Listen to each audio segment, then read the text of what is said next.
2025年大甲妈祖绕境进香，要伫咧初四暗时起驾，按算初五呢会到彰化市。为了避免这发生抢轿冲突，彰化县警察局今年搁再出动机动应变队，要管控现场的状况。也若今年这绕境呢，搁再撞到清明的连假，警方也宣布初五这天呢，会伫咧彰化市区进行交通管制。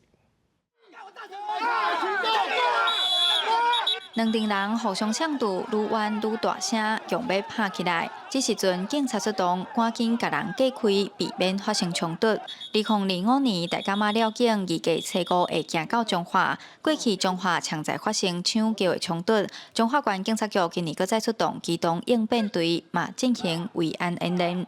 绕境期间特别成立机动应变队，主要的成员有本级的教官，还有特任小组。 那共计42人。我们教官助教都具有跆拳跟柔道的专长。如果遇到冲突或是有任何违法事情的话，我们一定会使用公权力去制服这样。彰化县警察局表示，机动应变小组的成员拢有柔道、擒拿等等的技术。小组成立以来，无发生过绕境冲突。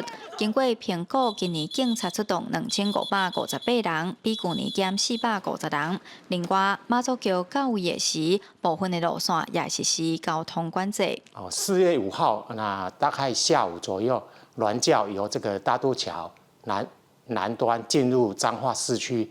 那我们的管制点是中山路到这个金马路这边南下的车道，我们封闭。